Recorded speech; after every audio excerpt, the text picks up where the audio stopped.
तो कहते हैं अभी छठा चरण की नियुक्ति चल रही है सर, सातवां चरण की अभी नियुक्ति होगी, उसके बाद देखा जाएगा। माननीय मंत्री जी, अब महिलाएं हैं, दिव्यांग हैं, दूसरे जिलों के शिक्षक हैं, वो परेशान हैं कि हम अपने बेटा बेटी के पास, अपने शौहर के पास, अपने घर वालों के पास कैसे जाएंगे। हैं मात्र 5-10%। अगर नियमावली बनी या नहीं बनी, जिसके लिए बार बार सदन में कई वर्षों से हम लोग पीछे पड़े हुए हैं, हमारे दोनों मित्र यहाँ हैं कि ट्रांसफ़र का वो सॉफ्टवेयर विकसित हो। अब विभाग 2.5 वर्षों से सॉफ्टवेयर अभी बना रहा है, अभी तक सॉफ्टवेयर बना ही नहीं। ये हालात जब हैं तो दिक्कतें होती हैं शिक्षा को आंदोलन बनाने में। हमारी पूरी अवधारणा है, मान्यता है कि शिक्षा एक ऐसी चीज़ है जिसको गरीबों तक पहुंचाने के लिए इसको आंदोलन का रूप देना होगा। क्योंकि मैं जब वियतनाम गया था तो मैंने वहाँ की संसद में 2 ही सवाल पूछे थे, हमको मौका मिला। हमने पूछा कि अच्छा शिक्षा पर आपका बजट कितना है? तो उन्होंने कहा कि मेरे देश का जो बजट है उसका 30% शिक्षा पर व्यय करते हैं।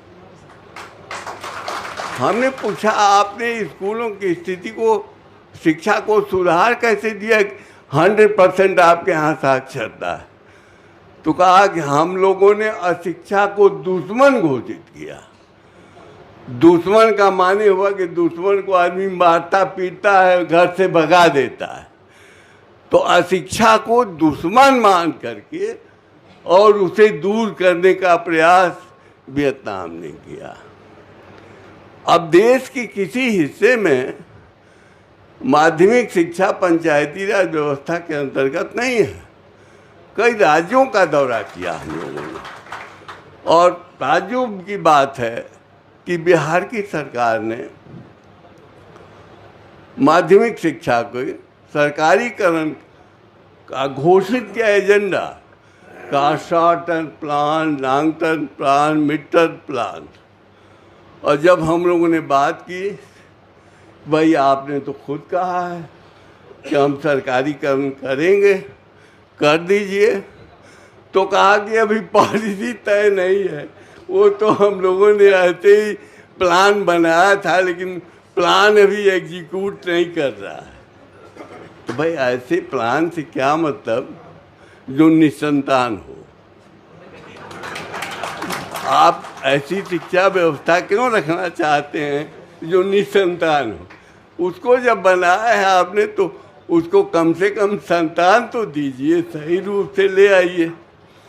तो ये हालात हैं महोदय, इसलिए आप तो अभी नए हैं, आपने समय भी दिया है हम लोगों को विभिन्न बिंदुओं पर बात करने के लिए, और बहुत सहज हमारे माननीय मंत्री हैं। बहुत ही सहजतापूर्वक इन्होंने हमारे आग्रह को स्वीकार किया, और चाहे वार्ता का, चाहे यहाँ आने का। और आप लोगों ने भी देखा इनकी सहजता को। तो ये शिक्षक का यही गुण है, वो सहज भाव से, चाहे वो मंत्री बन जाए, राष्ट्रपति बन जाए, राधाकृष्णन जी राष्ट्रपति ही रहे, बड़े सहज। तो ये सहज भाव जो है आप में, ये आपकी खासियत है। और हमें विश्वास है कि जो छोटी मोटी समस्याएं हैं उन समस्याओं की ओर आप ध्यान दें। अब देखिए, एक विचित्र घटना हो गई आपके राज्य में। 138 वित्त रहित कॉलेज वंचित हो गए नामांकन से। ये समझना पड़ेगा कि ये नौकरशाही कौन कौन खेल खेल देती। एक तरफ भूमि है, भवन है, पुस्तकालय है, प्रयोगशाला है, सारी चीज़ें उनके पास, बच्चे हैं, अध्यापक हैं, और तकनीकी पेश में वो विद्यालय नामांकन से वंचित हो गए। हाई कोर्ट का निर्णय पड़ा हुआ रह गया अपनी जगह। अब ये ऐसे मुद्दे हैं जिन मुद्दों पे गंभीरतापूर्वक विचार करने की आवश्यकता है और मिलजुल कर हमें योजना बनाने की आवश्यकता है।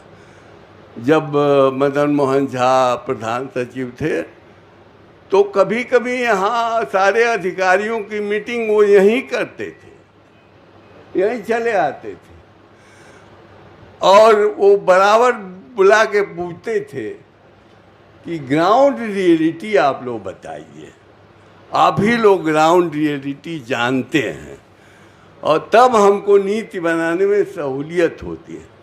अमरजीत सिन्हा के कार्यकाल तक डिस्कशन की परंपरा बनी रही और अमरजीत सिन्हा के बाद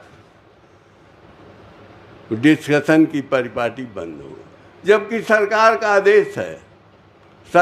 आदेश है कि प्रति 3 महीने पर शिक्षक संगठन के पदाधिकारियों के साथ जिले से राज्य स्तर के पदाधिकारी एजेंडों पर विमर्श करके निर्णय लेंगे। ये सरकार का आदेश है और उसका कार्यान्वयन नहीं हो पाता है, इसलिए विश्वास की खाई गहरी होती जा रही है। इस विश्वास को पैदा करना होगा और वो आप ही के बूते संभव है। माननीय मंत्री जी, जब शिक्षकों पर विश्वास होगा, शिक्षक निश्चित रूप से शिक्षा को आंदोलन बनाने की प्रक्रिया में शामिल होंगे और आपकी जो चिंता है बेहतर पढ़ाई की, अच्छी पढ़ाई की, गुणवत्तापूर्ण पढ़ाई की, निश्चित रूप से वो मुकाम पर पहुंचने की कोशिश हम मिलजुल करके करना चाहेंगे। इन्हीं शब्दों के साथ मैं फिर आपका एक बार स्वागत कर रहा हूं और ये बता रहा हूं एक बात और चलते चलते कि हमसे बड़ा एक ही पूरी दुनिया में शिक्षक संगठन है, वो कनाडा का, और कनाडियन टीचर्स फेडरेशन का डेलीगेशन यहाँ आया था और कनाडियन टीचर्स फेडरेशन ने कहा कि ये बिहार माध्यमिक शिक्षक संघ का जो भवन है और बिहार माध्यमिक शिक्षक संघ की जो कार्य प्रणाली है ये बेहद अच्छी है, वो अच्छा सर्टिफिकेट देके आके गए। तो साथियों, बच्चों के लिए है ये भी समझना है और बच्चों को जब आप समझेंगे, संगठन को जब आप समझेंगे तो सरकार पर यूं ही दबाव होगा और मुझे विश्वास है कि माननीय मंत्री पर दबाव देने की ज़रूरत भी नहीं होगी। उनके लिए गाइडलाइन है, महागठबंधन के घोषणा पत्र में बहुत सारी बातें कही गई, मैं उन पर नहीं जाऊंगा, वो खुद सब लोग समझेंगे और मैं समझता हूँ कि बेहतर कदम आज से उठ रहे हैं। इसलिए आप सब लोगों की ओर से मैं माननीय मंत्री जी का और अपने मित्रों का एक बार फिर स्वागत करता हूँ, आप लोगों का भी स्वागत करता हूँ।